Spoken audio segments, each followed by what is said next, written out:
wabarakatuh. How are you all? I hope all of you are doing great at your homes.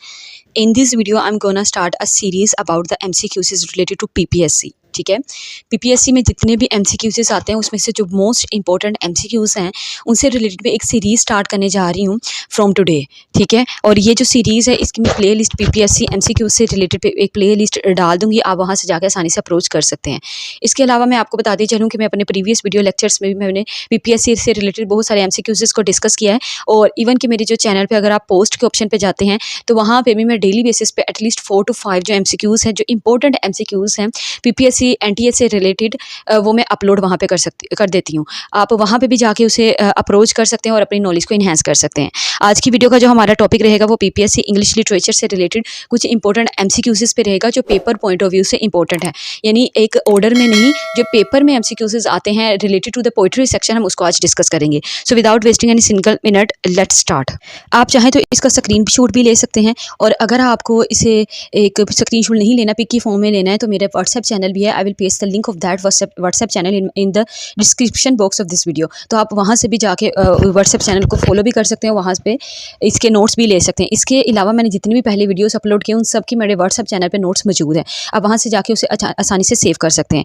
So let's start. हमारा जो पहला MCQ है that is which poem ends I shall but love thee better after death. ठीक है, और ये आपने ये बताना है कि कौन सी पोइम से का ये एंडिंग लाइन है। ठीक है, तो the poem was how do I love थी। बेसिकली ये पोइम एलिजाबेथ बैरेट ब्राउनिंग की लिखी गई है, और जो एलिजाबेथ बैरेट ब्राउनिंग थी वो एक विक्टोरियन पोइटस थी। ठीक है, विक्टोरियन एरा की पोइटस थी, and she was also the wife of Robert browning. Robert browning का तो आपको पता होगा ना, जो रोमांटिक एरा के एक बहुत फेमस पोइट रह चुके हैं और अपनी ड्रामेटिक मोनोलॉग की टेक्निक की वजह से बहुत ज़्यादा फेमस थे। और ये जो लाइन है हाउ डू आई लव थी एलिजाबेथ बैरेट ब्राउनिंग की लिखी गई पोइम की एंडिंग लाइन है। The next MCQs we have, which poet is considered a national hero in Greece? तो that was Lord Byron. Lord Byron को national hero in Greece consider किया जाता है because of his involvement in Greek war. ठीक है, और जो Robert Browning है, he was a poet and former member of House of Lord of United Kingdom. ठीक है, जो United Kingdom का House of Lord रह चुका है उसके ये former member भी रह चुके हैं। The next MCQs we have, which kind of poem is Edward लियर associated with. पहले तो मैं आपको बता दूं, जो एडवर्ड लियर थे ये एक इंग्लिश आर्टिस्ट और पोइट रह चुके हैं। ठीक है, and he was very much famous for his use of nonsense, the perspective of nonsense in his poems. ठीक है, तो इसकी वजह से इनका जो करेक्ट आंसर है वो नॉनसेंस है। उन्होंने यही पूछा है which kind of poem is Edward लियर associated with. He was associated with nonsense kind of poems. अब वो नॉनसेंस को इसलिए क्रिएट करते थे ताकि रियलिटी के अंदर थोड़ी सी ह्यूमरस टोन को क्रिएट किया जा सके। Okay, the MCQs number 4 is in Coleridge's poem The Rime of the Ancient Mariners where was the three gallants going। तो जो कोलरिज हैं, बेसिकली कोलरिज तो किसी भी जो तारुफ के मोहताज नहीं है। अगर आपने हिस्ट्री ऑफ इंग्लिश लिटरेचर को पढ़ा हो, मैंने हिस्ट्री ऑफ इंग्लिश लिटरेचर की जो इरा वाइज भी एक सीरीज़ को अपलोड किया हुआ है, जिसका आपको जो लिंक है इसी वीडियो के डिस्क्रिप्शन बॉक्स में मिल जाएगा। इसके अलावा उसकी प्ले लिस्ट भी मौजूद है, आप वहाँ से जाके भी डिफरेंट राइटर्स की बायोग्राफीज़ को भी पढ़ सकते हैं और इनके इरा को भी डिस्कस पढ़ सकते हैं। तो जो कोलरिज हैं बेसिकली ये रोमांटिक इरा से बिलोंग करने वाले बहुत ही फेमस इंग्लिश पोइट थे, and he was also the friend of William Wordsworth, and he is considered as a lake poet. इन्होंने अपना वर्क लिखा था the rime of the ancient mariners, और उसके अंदर वो पूछ रहे हैं कि इनके अंदर जो कैरेक्टर्स हैं थ्री गैलेंट्स, वो कहाँ जा रहे थे। Then the correct answer is a wedding, तो वो एक वेडिंग पे जा रहे थे।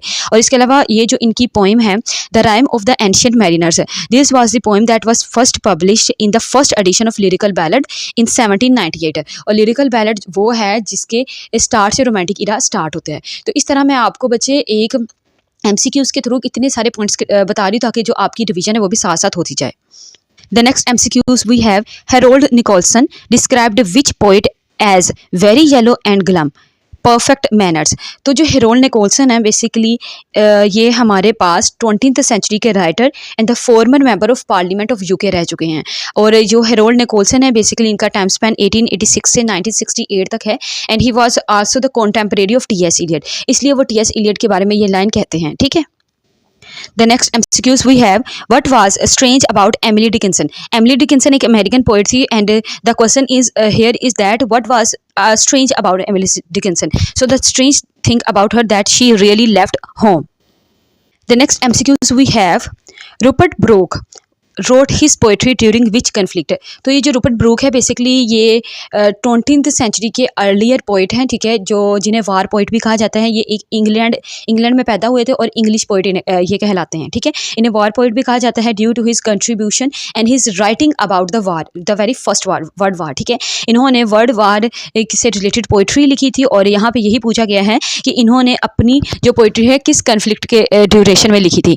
तो that was first world war. और इसके अलावा इनकी जो डेथ थी he was died in 1915 during the first world war, ठीक है, इसलिए इन्हें वार पोइट भी कहा जाता है। इससे प्रीवियस वीडियोस में भी मैं आपके साथ एक वार पोइट के बारे में डिस्कशन कर चुकी हूँ। Please let me know the name of that war poet in the comment box. The next MCQs we have, which poet laureate wrote about a church mouse? तो किस poet laureate ने church mouse के बारे में लिखा था? तो that was Benjamin, ठीक है। और ये जो है इनका पूरा नाम था जॉन बेंजामिन, ठीक है। और जो जॉन बेंजामिन है he became poet laureate from 1972 to till his death 1984, ठीक है। अपनी डेथ तक 1984 तक ये पोइट लोरिएट रह चुके हैं और इन्होंने अपनी ये जो पोइम है जिसका पूरा नाम था डायरी ऑफ चर्च माउस, इसे पब्लिश करवाया था 1932 में, ठीक है। जो जॉन बेंजामिन ये बहुत ज़्यादा फेमस रह चुके हैं हमारे पास, writer due to his writing according to the about the church mouse. The next MCQs we have, which American writer published a brave and startling truth in 1996? तो अमेरिकन राइटर थी माया एंजेले। जो माया एंजेले बेसिकली इनका time span 1928 से लेकर 2014 तक था। Like recently इनकी 2014 में इनकी डेथ हुई है and she was a 21st century American writer, ठीक है। और ये एक मेमोरिस्ट भी रह चुकी हैं। मेमोरिस्ट का आपको पता होगा कि वो राइटर जो मेमोरी के बारे में लिखते हैं अपनी जो उनके ऊपर जो उनकी सिचुएशंस उनके ऊपर पैदा हुई होती हैं उनके बारे में लिखता है, अपनी लाइफ के बारे में जिससे रिलेटेड लिख रहा होता है। इसके अलावा she was also a civil right activist. The civil right activist is the most important point about Maya, ठीक है। The next MCQs we have, who wrote about the idyllic isle of Innisfree. अच्छा, ये जो work है ना basically ये एक poem है by W.B. Yeats that was published in 1890, ठीक है। और जो W.B. Yeats है ये हमारे पास Irish poet of the 20th century रह चुके हैं।